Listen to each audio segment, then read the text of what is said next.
Assalamualaikum. Hari ini kita akan belajar tentang perkembangan dan pertumbuhan. Hayo, siapa yang tahu perbedaan perkembangan dan pertumbuhan?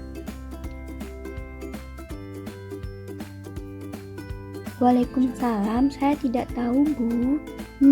Apa ya? Baiklah, jika tidak ada yang tahu, Ibu akan menjelaskannya. Ada 5 perbedaan perkembangan dan pertumbuhan yang akan kita bahas saat ini.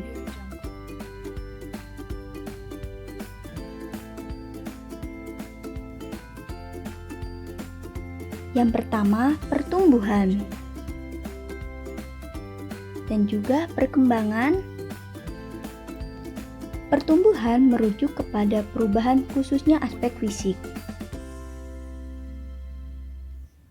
Sedangkan perkembangan berkaitan dengan organisme sebagai keseluruhan.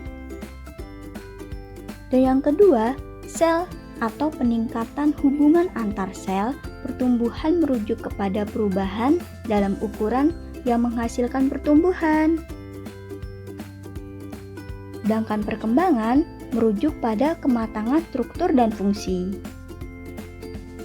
Dan yang ketiga, pertumbuhan merujuk kepada perubahan kuantitatif. Sedangkan perkembangan merujuk perubahan kuantitatif dan kualitatif. Pertumbuhan tidak berlangsung seumur hidup. Sedangkan perkembangan merupakan proses yang berkelanjutan. Dan yang kelima, pertumbuhan mungkin membawa atau tidak membawa perkembangan. Sedangkan perkembangan mungkin terjadi tanpa pertumbuhan.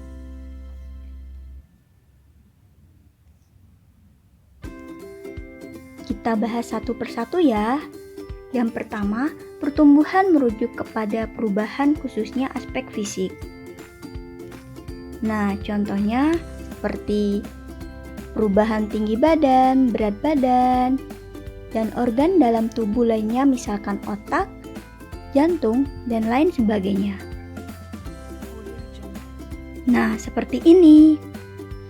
Bayi akan berubah berat badannya dari berat badan kecil hingga menjadi besar. Begitu juga dengan tinggi badan akan mengalami perubahan. Menurut Kuhlen dan Thompson, bahwa perkembangan fisik individu meliputi 4 aspek, yaitu sistem saraf yang sangat mempengaruhi perkembangan kecerdasan dan emosi, otot yang mempengaruhi perkembangan kekuatan dan kemampuan motorik, kelenjar endokrin yang menyebabkan munculnya pola tingkah laku baru, seperti pada usia remaja, berkembang perasaan senang untuk aktif dalam suatu kegiatan yang sebagian anggotanya terdiri atas lawan jenis, struktur fisik atau tumbuh yang meliputi tinggi, berat, dan proporsi.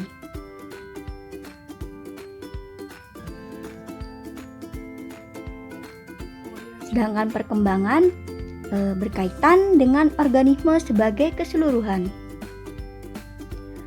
Menurut Daniel E. Papali 2008, mengartikan perkembangan sebagai perubahan yang berkesinambungan dan progresif dalam organisme dari lahir sampai mati. Pertumbuhan, perubahan dalam bentuk dan dalam integrasi dari bagian-bagian jasmania ke dalam bagian-bagian fungsional, dan kedewasaan atau kemunculan pola-pola asasi dari tingkah laku yang tidak dipelajari.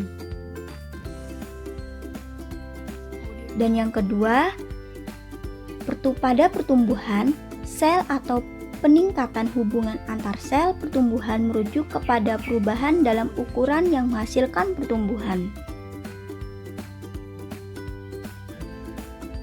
Nah, pada pertumbuhan, pada makhluk hidup bersel banyak atau multiseluler ditandai dengan penambahan ukuran sel, bertambah besar dan panjang sel, dan penambahan jumlah sel. Sedangkan pertumbuhan pada makhluk hidup bersel satu atau uniseluler ditandai dengan penambahan ukuran sel. Jadi pertumbuhan terjadi penambahan jumlah sel baru serta penambahan besar dan panjang sel tubuh. Nah, seperti ini.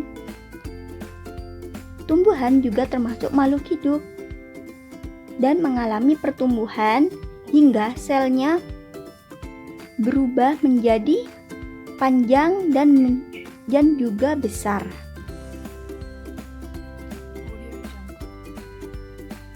Dan yang kedua, pada perkembangan merujuk pada kematangan struktur dan fungsi. Menurut Chaplin mengartikan kematangan atau maturation sebagai perkembangan proses pencapaian kemasakan usia masa dan proses perkembangan yang dianggap berasal dari keturunan atau merupakan tingkah laku khusus spesies jenis rumpun.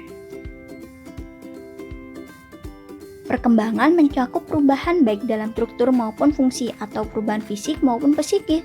Perubahan dalam struktur merujuk pada perubahan fisik baik dalam ukuran maupun bentuknya, seperti perubahan-perubahan pada bagian tubuh. Sedangkan perubahan fungsi mengacu pada perubahan aspek mental atau aktivitas yang muncul sehubungan dengan adanya perubahan dalam fisiknya. Dan yang ketiga, pertumbuhan merujuk kepada perubahan kuantitatif. Menurut A.E. Sinolongan, menunjuk pada perubahan pertumbuhan kuantitatif yaitu yang dapat dihitung atau diukur seperti panjang atau berat tubuh. Nah, seperti ini.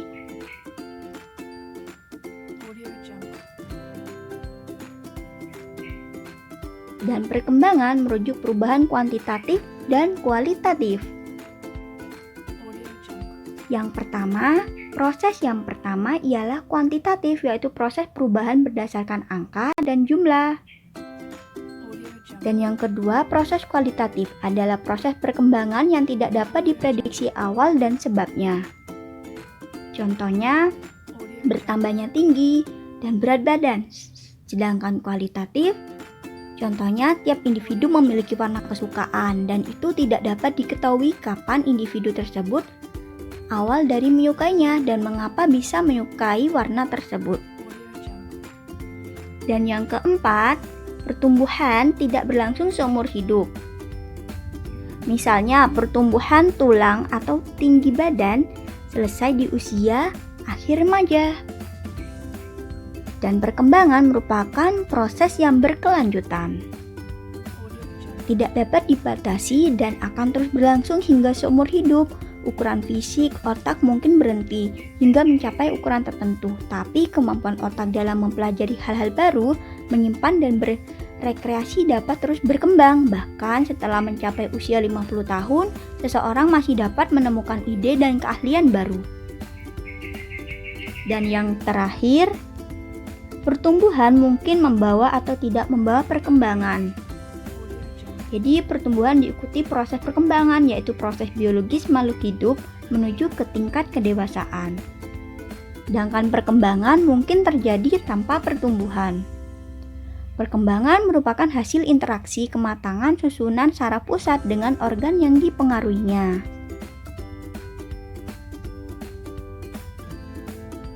Nah, bagaimana anak-anak? Apakah sudah paham tentang perbedaan perkembangan dan pertumbuhan? Paham Ibu, terima kasih Ibu. Baik, kalau sudah paham Ibu akhiri ya. Wassalamualaikum. Waalaikumsalam.